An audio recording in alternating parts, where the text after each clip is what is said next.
आपने 9 years TV में TV पे ऑन टीवी थे आप, है ना? आप कौन सा था, सितारों के? किस्मत के सितारे जी न्यूज़ पे शो था 2005 से 2014। उसमें डेली क्या बताते थे आप? उसमें आधे घंटे का शो होता था, तो उसमें एक डेली प्रेडिक्शन होती है कि कैसा रहेगा आज आपका दिन। हाँ, और राशि उसमें के हिसाब से। हाँ जी, उसमें फिर हम लोग मैसेज SMS मंगाते थे, क्योंकि वो एक रेवेन्यू मॉडल था चैनल के लिए उस ज़माने में। Okay. क्योंकि व्हाट्सअप नहीं होता था 2005 में, तो SMS आते थे, तो SMS वालों को हम लोग कॉल बैक करते थे। रिकॉर्डेड शो होता था कि आपने SMS किया था संदीप जी को, बोले हाँ क्या सवाल है, तो वो मुझे डेट ऑफ बर्थ टाइम उधर बताता था रिकॉर्डिंग में। और रीटेक की आदत मुझे है नहीं बचपन से। हाँ। तो वहीं पे मैं उसको सारे सवाल देता था। और वो बाकी जितने शो आते हैं, अगर पहले आते थे, अब तो कम हो गए, अब तो लोग पॉडकास्ट में ही कर लेते हैं सारे स्टोर। तो तब क्या होता था कि वो लोग आवाज़ कट कर देते थे। जैसे हाँ आशुतोष, आप क्या जानना, आपका डेट ऑफ बर्थ क्या, आपने बता दिया, अच्छा ठीक है आशुतोष, आपका देखिए आपकी एक शादी हुई थी, फिर आपकी वाइफ भाग गई, उसके बाद अभी आप विदेश में रहते हैं और अभी आप ये काम करते हैं। अब ये तीनों लाइनें झूठ है, लेकिन उसने आपने उसकी आवाज़ काटी, आपकी आवाज़ आई, आप चिल्ला चिल्ला के कह रहे थे उधर से भाई साहब सब झूठ है, लेकिन वो आवाज़ बंद कर देते थे।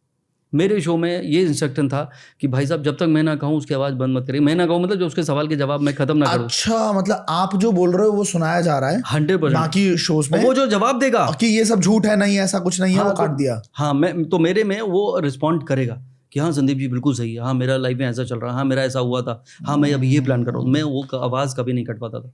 तो कोई बंदा SMS कर रहा है, SMS के बाद आपकी कॉल जाती थी? हाँ जी, रिकॉर्डिंग चालू। ओके। अब वो जो बोल रहा है उसको नहीं पता है, लेकिन वो रिकॉर्ड हो रहा है। तो वो रेवेन्यू मॉडल कैसे है? SMS, तब SMS बहुत से गुड रेवेन्यू मॉडल, आपको मालूम है वो SMS करेंगे तो वो तो कंपनी के पास पैसा जाएगा ना। मैं तो रेवेन्यू मेरा नहीं, कंपनी का भाई साहब। मैं तो अपने बारे में आज तक नहीं सोचा। नहीं SMS जाएगा। हाँ, तो एयरटेल को पैसा जाएगा ना। जो 57575, हाँ, ये एक प्रीमियम नंबर है ना, वो बिजनेस नंबर। ऑलराइट, तो वो शेयर आज पूरा जान के रहूंगा जो तुम लोग कराते थे ना, मैंने भी की है। Sharing model, it is a sharing model. हाँ, तो 15 लाख SMS आए थे पहले 5 सालों में। तभी हमारा कौन बनेगा करोड़पति पे बार बार बोला जाता था कि आज का सवाल ये है, फटाफट मैसेज करो। तो उसमें अब तो मुझे पता नहीं क्या माता जी तुमने हमें अच्छा। तो ये प्रीमियम नंबर है, तो शेयरिंग मॉडल पे होता है। कितना शेयरिंग? 50? मुझे कोई आइडिया नहीं भाई साहब, ये चैनल जाने वो जाने। अच्छा, मतलब मॉडल ही खत्म हो गया। डिजिटल स्पेस ने बहुत कुछ ऐसे ताबड़तोड़ ऐसे मतलब लोग बदल गए, ज़माना बदल गया, तुझसे मोहब्बत करने का इरादा बदल गया। लोग बदल गए, ज़माना बदल गया, तुझसे मोहब्बत करने का इरादा बदल गया। ये दिल तुझी को चाहता था, कम वक्त बदल गया। ज़िंदगी तुझको जीने का मकसद बदल गया। नाइस। तो it is a different world, different people thinking differently, doing something totally different. That is what is happening. Very nice.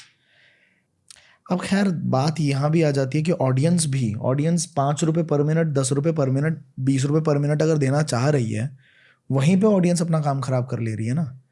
अगर आप किसी देखो मेरे को ऐसा लगता है कि अगर कोई ज्ञानी एस्ट्रोलॉजर है, सबसे पहले तो ज्ञान को इम्प्लीमेंट करके अपनी जिंदगी अच्छा करेगा ना। ये तो और वो 10-10, 20-20 रुपये पर मिनट में क्या आपको क्या बताएगा? इससे अच्छी ये इससे और गिरी हुई बात मैं बता देता हूँ। हाँ, थोड़ी मतलब YouTube से देख क्या आप ऑपरेशन कर रहे हैं।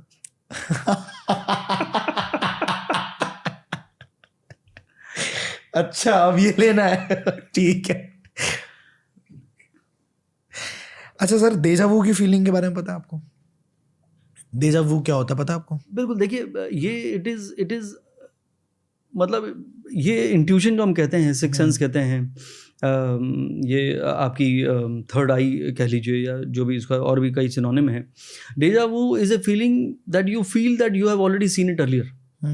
और इंट्यूशन भी आपको सिमिलर तरीके से बताता है कि आई थिंक, तो हो सकता है उसमें जरा सा फर्क नहीं है। Deja vu is more about you feel it has happened और it is already seen somewhere, ये डेजा वू है। और इंट्यूशन जो है वो आपके बारे में कोई आपको थॉट देता है, वो राइट होता है या रॉन्ग होता है, जो भी है, तो उसके साथ भी चलता है। तो मुझे लगता है कि ये फीलिंग हर इंसान में होती है, प्रोवाइडेड वो विमेन आर इंट्यूटिव। तो अगर आपकी शादी होने वाली है और आपको लगता है कि आई विल मैनेज, तो नहीं कर पाएंगे आप। Every women is intuitive, so you have to be careful, ठीक है। तो जैसे मल्टीवर्स का कंसेप्ट है हमारे धर्म में, तो डेजा वू कहीं मल्टीवर्स से कहीं लिंक्ड तो नहीं है कि हाँ उस यूनिवर्स में ऐसा हुआ होगा और वो चीज़ मुझे इस यूनिवर्स में ऐसी एज इट इज लगी? हाँ, नेटफ्लिक्स आप काफ़ी देख रहे हैं आजकल, मुझे मालूम है। देखिए क्या है देखिए मैं तो इंस्टॉल्ड भी नहीं है, मैं तो जिसने क्वेश्चन दिया है उसका पूछ रहा हूँ भाई। देखिए मल्टीवर्स का कोई किसी के पास कोई प्रूफ है नहीं, बट एज पर जो what ever I mean not be having all the answers of all the questions, तो जिसका आंसर नहीं पता मैं नहीं दूंगा। हाँ, तो मुझे हाँ, पता नहीं, क्योंकि आई हैव नो एक्सपीरियंस। हाँ, बट ये ज़रूर है, जैसे कई बार लोग कहते हैं, आपने सुना होगा कि out of the body experience, you know, या कभी कोई छोटा बच्चा पैदा हुआ और वो आपको वहीं लेके जाएगा, मैं यहाँ रहता था इस वाले घर में, और वो 7 साल का बच्चा, 5 साल का बच्चा है। हाँ, ऐसा हुआ तो है ये ना? पिछले, तो ये प्रारब्ध है ना ज्योतिष में, और जिंदगी की शुरुआत प्रारब्ध से होती है। प्रारब्ध मतलब deeds of the past birth. तो वो बातें भूल जाते हैं हम लोग, तो जिसको याद रहती हैं उसको वो डेजा वो होते रहते हैं। दिस, अब आप उसको मल्टीवर्स बोलिए, मैं उसको मल्टीपल बर्थ कहूँगा। That is how it is. But होता होगा, may be, I don't know. अभी लोग एलियंस की बातें रीबर्थ करते हैं। 7 ही होते हैं या और भी होते हैं? जैसे बोला जाता है 7 जन्म तक तेरा साथ नहीं छोड़ूंगा। नहीं, मेरा तो उस दिन वाइफ से झगड़ा हो गया, बोले कि अभी तुम अभी से झगड़ा कर रहे हो, अभी तो 6 और बाकी है। मैंने कहा तुम्हें क्या पता हो जाए लास्ट हो 7th। हाँ, सही बात है। तो मुझे लगता है, देखिए, ये बातें सुनने में बहुत अच्छी लग रही हैं, हाँ। लेकिन जो आपकी एक ही जिंदगी है, एक ही जिंदगी है, हंसकर गुजार लो। एक ही जिंदगी है, हंसकर हंसकर गुजार लो, और वैसे भी तो जिंदगी गुजर ही जाएगी।